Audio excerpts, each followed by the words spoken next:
Meantime, to our nation's Capitol Hill right now, where we are right in the thick of congressional debate season across numerous battleground states.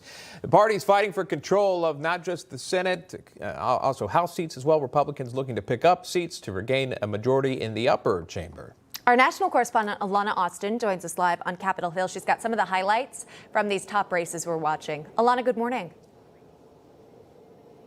Hi, good morning, Emma and Sean. So many battleground states this election cycle, and a running theme we heard from the candidates on both sides of the aisle. They are trying to win over those final undecided voters by saying they would be an independent voice for the people. Let's take a look at Michigan. This week, Alyssa Slotkin and Mike Rogers faced off. Rogers, the Republican in this race, went after Slotkin for her record on China and electric vehicle mandates.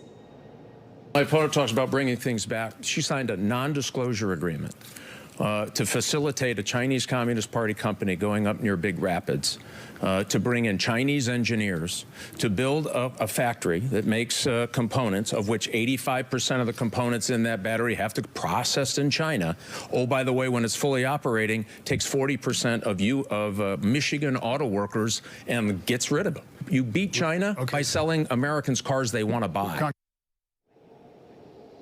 Well, Slotkin forcefully denied those claims, of course, very important in the state of Michigan, the auto workers in that industry. Now, instead, Slotkin attacked her opponent for his pro-life record, even though he said he would respect the will of Michiganders as they approved abortion rights in the state constitution. She still said women voters shouldn't trust him. I think this is a really important distinction between the two of us. Mike Rogers was 20 years as a legislator. He voted for every single ban, every restriction, every bill that came across his desk to make it harder for a woman and to ban, in some cases, a woman and her right to choose. He was saying to women, he does not trust you to make your own decisions about your own family planning. Well, in the blue state of Maryland, we're seeing ex-Governor Larry Hogan, the Republican, facing off against Democrat Angela Brooks. And abortion was a top issue at that debate as well.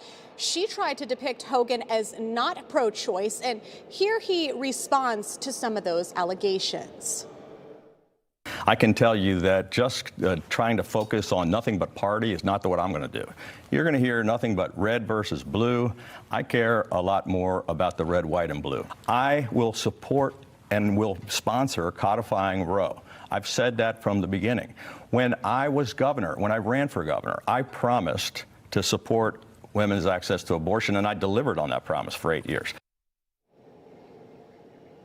Although Hogan is a well-liked candidate in that state, Brooks remains the favored candidate according to all of the polls. The Prince George's County executive attacked Hogan on that issue of abortion. It was the first question at the debate, and she repeated her stance over and over again, including in the opening and closing statements. This week, Republican Carrie Lake and Democrat Ruben Gallego faced off in their only debate for the Arizona Senate race. Immigration and border emerged as the top issues. The candidates also sparred over the economy, inflation, and other topics. The latest polls show Gallego in the lead there, even though Trump has a slight edge over VP Kamala Harris.